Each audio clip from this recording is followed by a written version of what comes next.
இதில் வந்து என்ன பையன் முன்னாடி நீந்திட்டு போகிறான், முதல்ல பின்னாடி துரத்திட்டு வருது. இப்போ ஹீரோ ஓடி வராப்புல, அந்த முதல்ல பக்கத்தில் வந்துச்சு. எங்கேருந்தோ ஹீரோ வந்து ஓடி வராப்புல. அந்த பையன் நீந்திட்டு இருக்கான் தப்பிக்கிறதுக்கு, 10 அடிக்கு பின்னாடி அந்த முதல்ல வந்துட்டு இருக்குது. ஆனால் கடைசி வரைக்கும் அவனை பிடிக்க முடியல. அதான் ஆச்சரியம். அவன் சேஃபாக ஒரு இடத்துல ஏறிட்டான். இந்த இடத்துல பார்த்தீங்கன்னா சுற்றி மரங்கள் இருக்குது. முதலையால் அதுக்குள்ளார போக முடியல. அப்படி தான் காட்டுறாங்க. என்னை திரும்ப திரும்ப கட்டிக்கிறதுக்கு ட்ரை பண்ணுது. அந்த பையன் அங்கே தான் இருக்கிறான், சேஃபாக தான் இருக்கிறான். இப்போ தான் ஹீரோ வந்து குதிக்கிறாப்புல. குதித்து நீந்தி வந்து உடனே முதலைய பிடிச்சிக்கிறான். அவ்வளோ பெரிய முதல்ல வாழை பிடிச்சி அசைக்கிறாப்புல. லாஜிக்கே இல்லையா? ஒரு முதலைய வாழை பிடிச்சிட்டு இருந்தா வளைச்சி வந்து ஒரு கடி கடிச்சிடாது, பிச்சு எடுத்துடாது.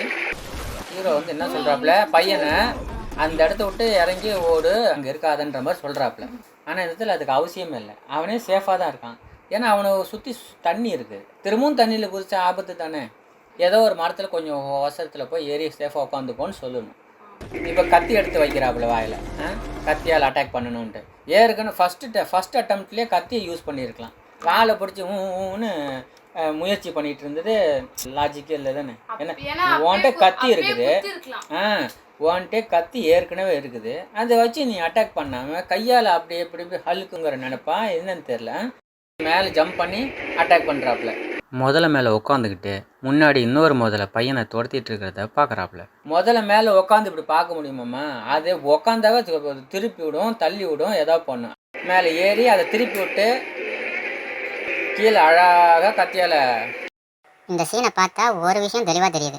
அந்த முதல்ல ஹீரோவோட வளர்ப்பு செல்ல பிராணியாக இருக்கணும். அப்படி இல்லைன்னா அந்த பையனை மட்டும்தான் சாப்பிடுவேன்னு சபதம் எடுத்துருக்கணும். ஏன்னா முதலைய ஒரு பெரட்டி விட்டுலாம் அதை நிலத்தரமாற வைக்க முடியாது. அதோட முன்னாடி போய் நின்னாவே அதை நம்மளை தாக்கிடும். ஆனால் இங்கே ஹீரோ சுலபமாக முதலையோட தொண்டை பகுதியில் கத்தியால் அழுத்தி அடிவால் பகுதி வரைக்கும் கிழிச்செடுக்கிறாப்புல.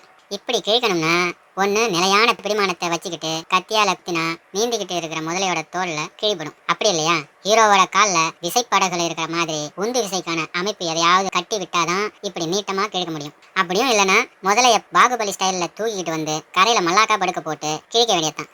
அந்த ரெண்டாவது முதலைக்கும் அந்த பையனை மட்டும்தான் சாப்பிடணும்னு ஆசை. இப்போ மீண்டும் சேசிங். இது பார்த்தியா? சரி, முதல்ல நீந்துற வேகத்துக்கும் மனுஷன் நீந்துற வேகத்துக்கும் எவ்வளோ வித்தியாசம் உண்டு. வேகத்தை கூட நீங்க விட்டுருங்க, ஏன்னா இந்த இடத்துல அந்த இது தேவையில்லை. இருந்தாலும் அந்த முதல்ல முன்னாடி அமைப்பு அதுதாம்மா, முதல்ல விட வேகமாக நீந்தினாதான் முன்னாடி வர முடியும். ஏமா லாஜிக்கு வந்து இல்லாத மாதிரிங்கிறதுலாம் சகஜம்தான். நிறைய லாஜிக் இல்லாமல் தான் படத்தில் இருக்கும். கரெக்டெல்லாம் எடுக்க முடியாது இல்லையா? எல்லாம் மேக்ஸிமம் கமர்ஷியல் படம் தான். ஆஸ்கார்க்காகவோ இல்லை டாக்குமெண்ட்ரி படமோ கிடையாது இது இல்லையா? ஆக்ஷன் படம் இது. இருந்தாலும் லாஜிக்குங்கிறது கொஞ்சம் மிஸ் ஆகுறது ஓகே, ஒரு லிமிட் உண்டு. கொஞ்சமாவது சகிச்சிக்கிற மாதிரி ஜீர்ணிக்கிற மாதிரி அது இருக்கணும்ல, கொஞ்சமாவது. இது ஏன்ப்பா ஒரு முதல்ல அவ்வளோ பெரிய முதல்ல அந்த பையனை சாப்பிடணுன்ட்டு போகுது இல்லையா? அப்போ எவ்வளோ வேகமாக நீந்தும் அது? மனுஷனை விட முதல்ல வேகமாக நீந்தக்கூடியதுங்கிறது தெரிஞ்ச விஷயம் தானே. அதாவது 1 மணி நேரம் தொடர்ந்து நீந்துச்சுன்னா 30 கிலோமீட்டர் தூரத்தை கடந்துடும் தண்ணியில் நீந்தக்கூடியது. ஆனால் மனுஷன் வந்து 1 மணி நேரத்தில் 3லேருந்து 4 கிலோமீட்டர். 10 மடங்கு. அதே கொஞ்சம் நீச்சல் வீரர்கள் இருக்காங்களே, ஒலிம்பிக்கில் நீந்துறவங்க, அவங்களெல்லாம் பார்த்தீங்கன்னா 1 மணி நேரத்தில் 7 கிலோமீட்டர் வேகத்தில் நீந்துவாங்க. ஆனால் முதல்ல 30 கிலோமீட்டருக்கு மேலே நீந்தும். அப்போ எவ்வளோ வித்தியாசம் உண்டு.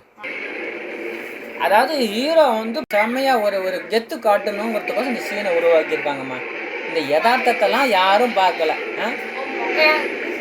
இப்போ இன்னொரு முதல்ல ஏற்கனவே அடியில் ஃபுல்லாக உடம்பு மேலேருந்து கீழே வரைக்கும் கிழிச்சி கொண்டுடுச்சு. அந்த ஹீரோ வந்து கொண்டுட்டாங்க. பாறையால் வாய்க்குள்ளார வச்சு அண்டை கொடுத்துட்டாப்புல. வாழை வீசுனா தலைக்கிட்ட நின்றுட்டு இருந்த ஹீரோ வீசப்படுறாரு. எப்படி அது? இப்போ உள்ளே தேடிட்டு இருக்காப்புல, முதல்ல எந்த பக்கம் போச்சு, முதலையை தேடி திரும்ப முங்குறாப்புல தண்ணியில். அந்த நேரத்தில் இந்த பையன் கம்முன்னு இருக்க வேண்டியது தானே. அங்கே பாரு எவ்வளோ இடம் இருக்குது, அங்கே தானே உட்காந்துருந்தான். கம்முன்னு அங்கேயே உட்காந்துருக்க வேண்டியது தானே. ஹீரோ உள்ளே முங்கினோடனே இவன் அந்த தண்ணியிலே திரும்ப குதிக்கிறான்.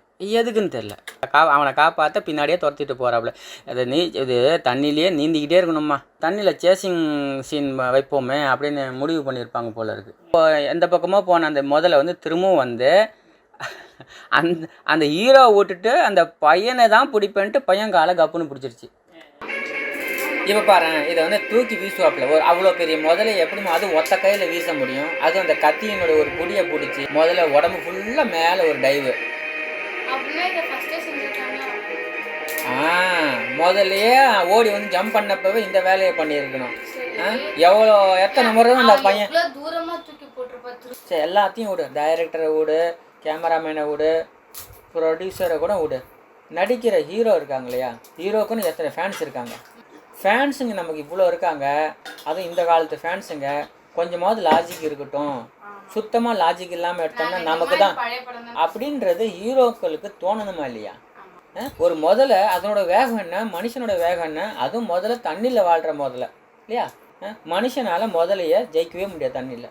அதுலேயும் இந்த குறிப்பிட்ட சீனில் எத்தனையோ இடத்துல சொதப்பல் இருக்குது. ஆனால் ஒரு இடத்துல என்னது, பின்னாடியிலேருந்து நீந்தி முதலைய கடந்து வந்து அழகாக அந்த பையனுக்கும் முதலைக்கும் நடுவில் அப்படி ஏஞ்சி கண்ண முகத்தை காட்டுறாப்புல. இந்த சீனை பார்த்தா அந்த ஹீரோ என்ன சொல்லணும், இல்லைல்ல மற்றது கூட நம்ம ஏற்றுக்கலாம், சரி படத்துக்கோசரம் கமர்ஷியல் ஓகே ரைட்டு, ஒரு ஆக்ஷனுக்காக ஒரு த்ரில்லுக்காக பண்ணுறோம், ஹீரோயிசம் காட்டுறதுக்காக பண்ணுறோம்.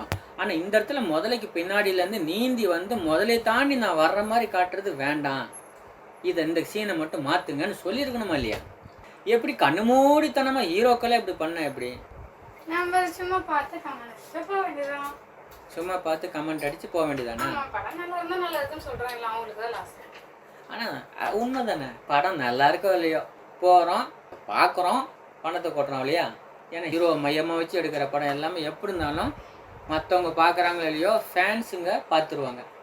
கங்குவா படத்தை பார்த்து நானும் ரசித்தேன். குறிப்பாக ஃப்ளாஷ்பேக் கதையில் வரும் கேரக்டர்களின் காஸ்டியூம், அவர்கள் ஒவ்வொருவரின் நடிப்பு எல்லாம் அருமை. நண்பர்களே, குறிப்பாக ரசிகர்களே, இது படக்காட்சியில் இருக்கும் பிழைகள் என கருதப்படுவனவற்றை சுட்டிக்காட்டும் கருத்து தெரிவிப்பு ஆகுமே தவிர யார் மனதையும் புண்படுத்தும் நோக்கத்தில் அல்ல.